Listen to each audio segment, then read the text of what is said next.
Hello, my beautiful friends, beautiful people out there, beautiful family. Wishing you all happy holidays. Hopefully everyone is enjoying this beautiful journey we are on. We are literally walking each other back home, if you really think about it.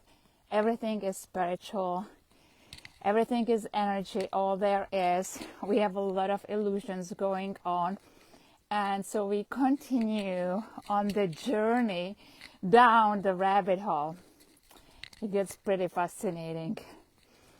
The higher you rise, the more fascinating things really become.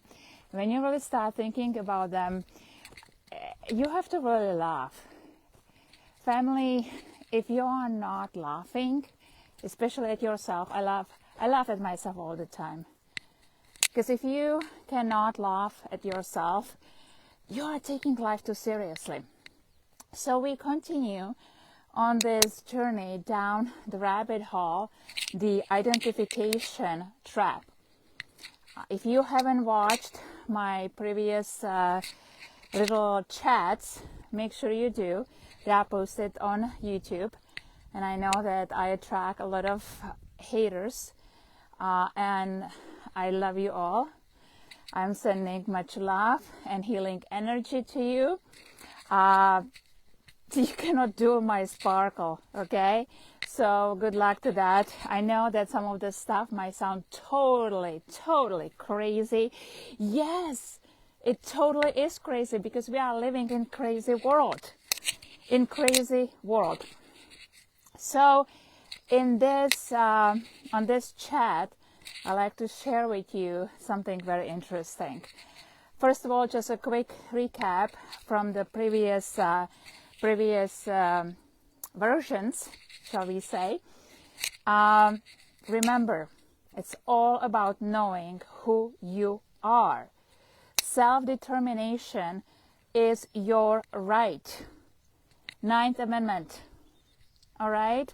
It's under Ninth Amendment. Remember, the Constitution is the supreme law of the land. That's it. And you have the right to self-determine yourself. I will never forget. It was on this one case at a court, and this public defender, who was trying to push himself on one of our people. He was arguing with me. You must be U.S. citizen. Lenka, you must be U.S. citizen if you want to live in this country. I'm like, well, you be U.S. citizen. Be my guest. I am woman. I'm one of the people. And unless you have evidence to the contrary, it is what it is. And I reserve that right to self-determination. So anyway, what happened the other day was that one of our people was out in his private conveyance, and his private conveyance got locked up. And because it was a little party going on, and they locked the gates, and he couldn't get to his automobile.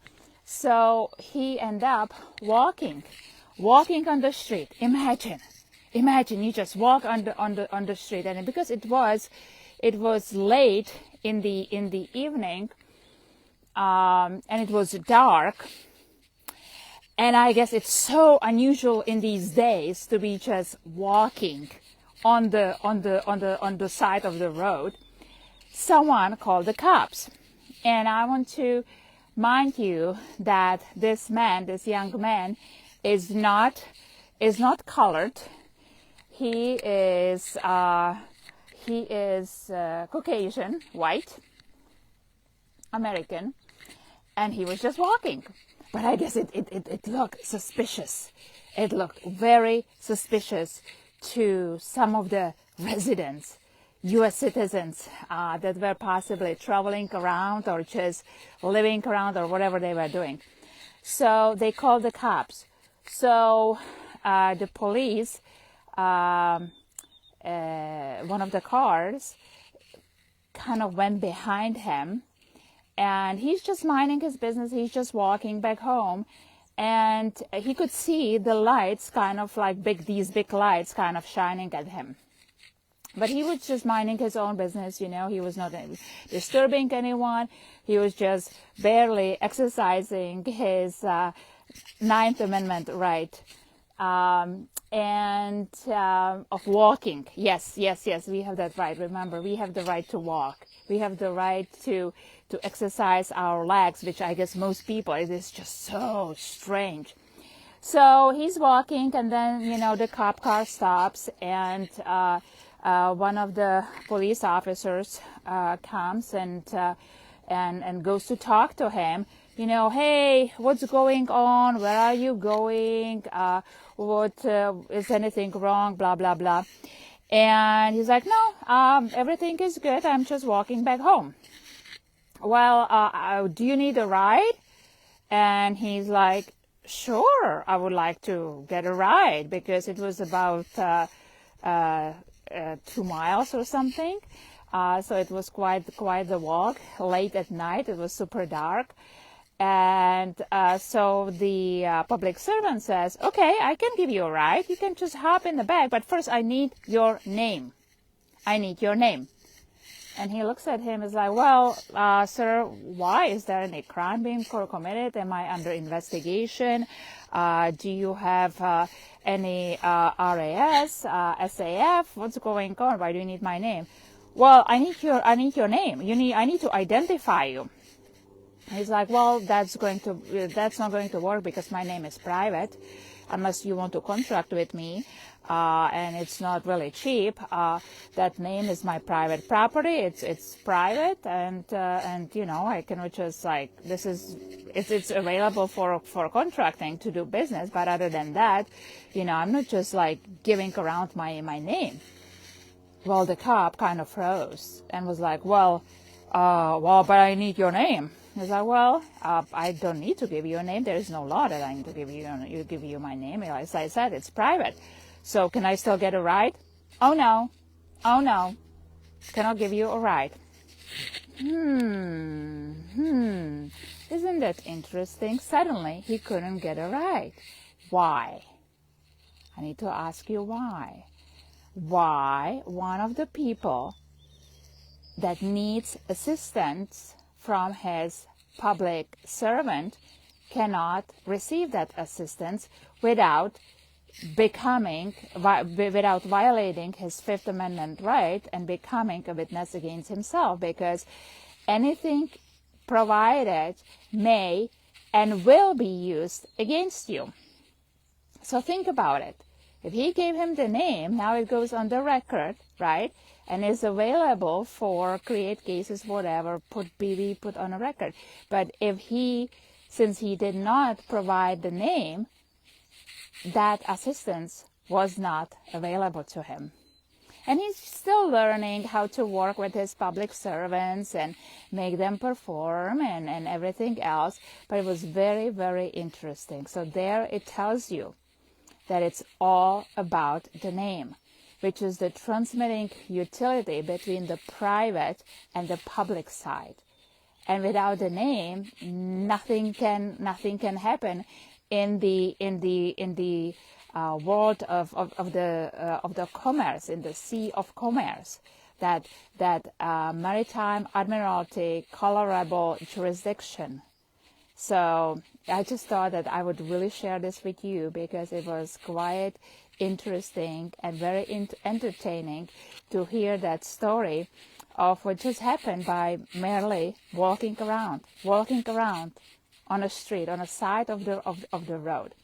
Anyway, this is one of the just quick stories being shared. I'm going to be bringing you more information, because some really incredible things are happening. I am so happy and so pleased to see so many people just rising up, speaking up, asking questions. A lot of people are sharing a lot of wisdom, which is so fantastic. We have to be all doing it. We are all doing it from possibly different perspective, because you have to remember that we all are unique and special. And we see the world through different lenses. And there is no right or wrong, because we will all eventually get back home. And so what I really like to promote is, don't be shy. Share your stories, share your journey, share yourself, because you don't know who you might inspire because of your struggles, because of your accomplishments, because of your observations. This is what we are all doing. We are literally walking each other back home. And what's really incredible is that as we are sharing ourselves with the world, we are becoming better. We are becoming more outspoken. We are learning how to be peaceful, yet stand in our authority, how to stand on our rights, how to know what our rights even are. So many people go out there and they say they study the Constitution. Let me tell you, most people don't even know what it means when the words they are reading, the sentences they are reading. And I myself was surprised of certain discoveries that I've been making throughout this journey. So, no one was born knowing it all. We all have this universal knowledge coded into our DNA. So we consciously, or superconsciously, we know all that wisdom, which is not owned by one man or woman or some group. It's a universal knowledge. It's the Akashic records where everything is stored and we have access to it. And we know in our heart when things resonate, when things do not resonate. And what I've discovered throughout my journey is that there are different ways how we can be looking at specific subject, specific issue. So what I've learned through my journey is not to disregard that some people are doing things differently. Because you never know what you might be actually learning from them. And that's what makes this journey truly amazing, beautiful. And so my little note for today is, go out there, share yourself, speak up, ask questions. This is how we grow. This is how we expand. And my special thanks go out to those who already are doing that, who are already sharing their knowledge, who are showing the ways, because this is not easy sometimes to do. And especially, when we get attacked and we have all these no-sayers, we have these, people who love to be enslaved. So many people just, like to be in these chains, these financial chains, these mental chains that literally, you know, this is what governmental is. It's governing your mind, and it's challenging. It can be so challenging to step out from the known. But remember that the magic starts outside of the comfort zone. So I'm sending much love, much light, happy holidays, and remember, keep asking, stay firm, know your rights, stand on your rights, stay loving, stay peaceful, and stay honorable. And with that, we will win, because remember, all the power is inherent in the people. Sending much love.